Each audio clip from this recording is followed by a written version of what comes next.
Negati wahele, to karat ni gawanake. Le wahele yutsununya. Nene, okoe ko wakakwe ni kanto uto aya taroro ke hama yukara serate. Le wahele yukwa yutake. O nayawa ne ustung hasaha ta yukwa ni ko rayanda le china te doate. Negati te wat kwanu hueradu.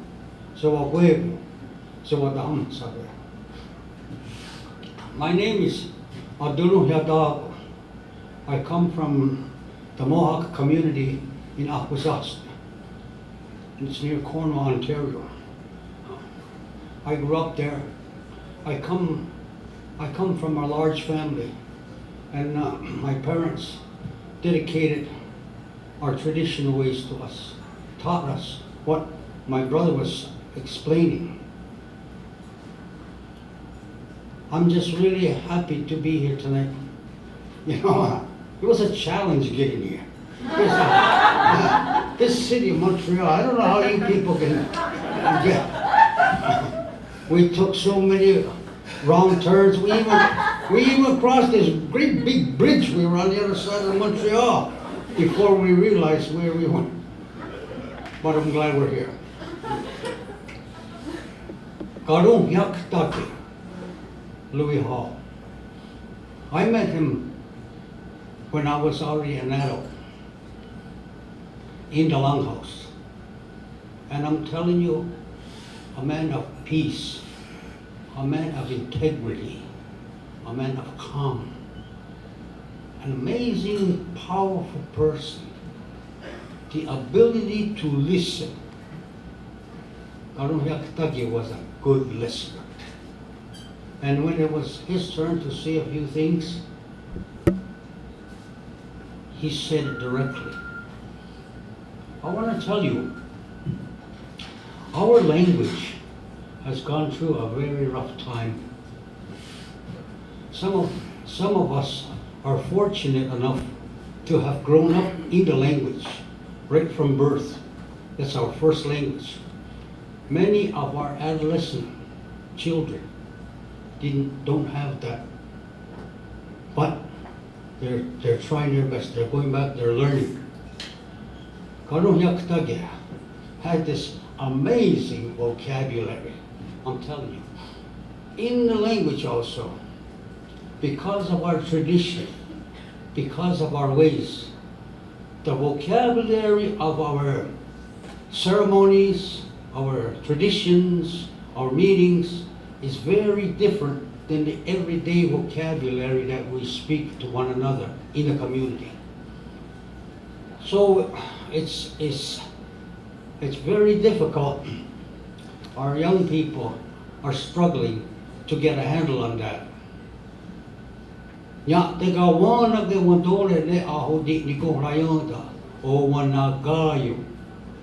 Older terms from the beginning of creation, from beginning of the peacemaker. These terminologies, you don't hear them on the street. You just, and I want to say to you, for about 30 years now, our children have been taught in a white man's school about our language. And I personally have a problem, because when they read and write in kanien'kehá, it doesn't come from their heart, it comes from their brain. And they're missing out on the true meaning of our language. But they're trying their best. There was a time in my life, my friends, where I thought our language is not going to survive. I really believed one time that it's just going to go away with my generation. Well, I don't believe that anymore. It's not true. The young children are hungry, they're eager, they want to learn.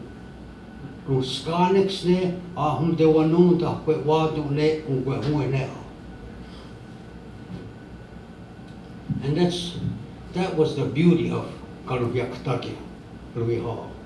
He spoke the quiet love. He spoke the firm commitment. He explained things in a way where there was no question about what his intentions were. And sometimes I used to sit and listen with him.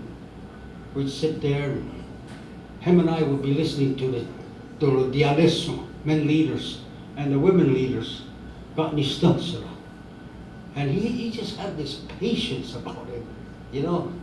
And a lot of times he would be called upon to do the speaking, but he kind of like sat quietly and listened.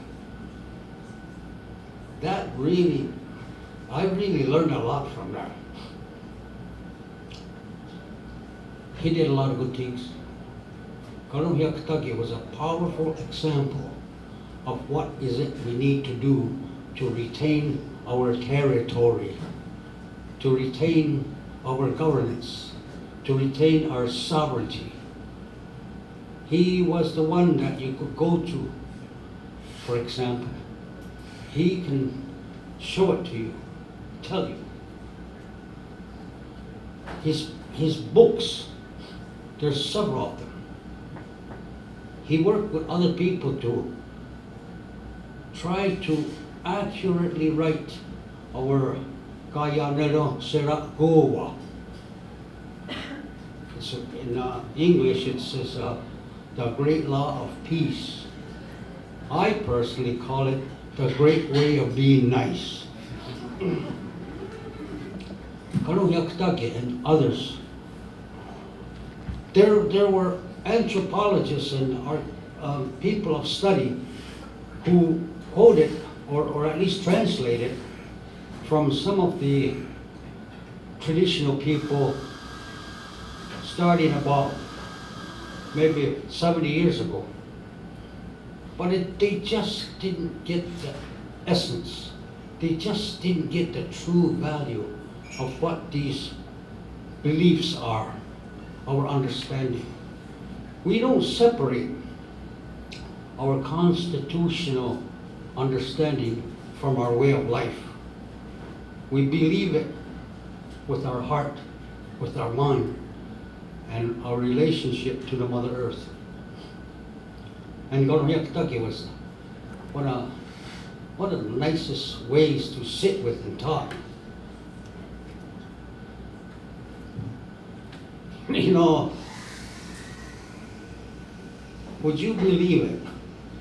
You know that back in the day when we had some conflicts in our territory, I was us in 1980, and in Satagi in 1990, Kahnawaga 1990. And the politicians, the Minister of Indian Affairs, the head of the police, all had this very negative way to explain our position. They just couldn't get it. And I used to sit there and I used to listen. And they always want, who's the leader? Who's the main one over here? Who's the one in charge over here? We're all in charge. We don't put all our eggs in one basket. Here's a funny thing, and I don't often share this in public. You know those politicians, they're looking for a big burly man, a muscular man. He's the war chief, you know. Kaianere'kó. I stand there and say, I'm the war chief. I am. It blows their mind. One time we were in I believe it was Albany or Plattsburgh, Kanien'kehá, and New York State Police, the big wigs, we're going to have a meeting, we're going to discuss issues. And the first is they had to have a round of introductions, give them their name. And I sat there and I thought, why should I give them my name? They're just gonna badmouth me. So I thought of a name. I was sitting up, was looking at a glass wall outside. I told them, I says, my name is Frank Woods. They wrote it down. That's not my name. It's just a way to distract them. You know, we've been through a lot.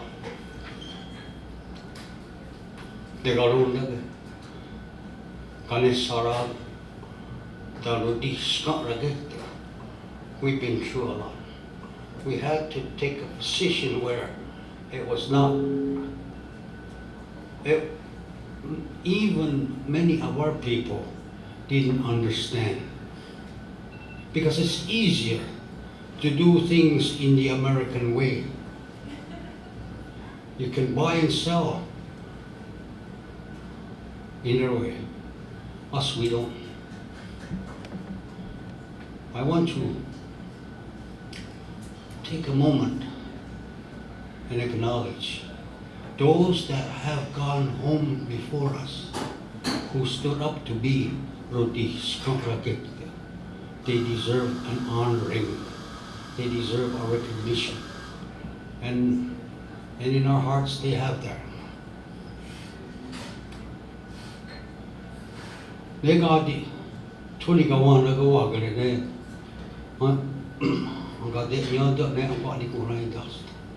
Those are the words I have chosen to speak to you with. Gane to nyama. Yeah.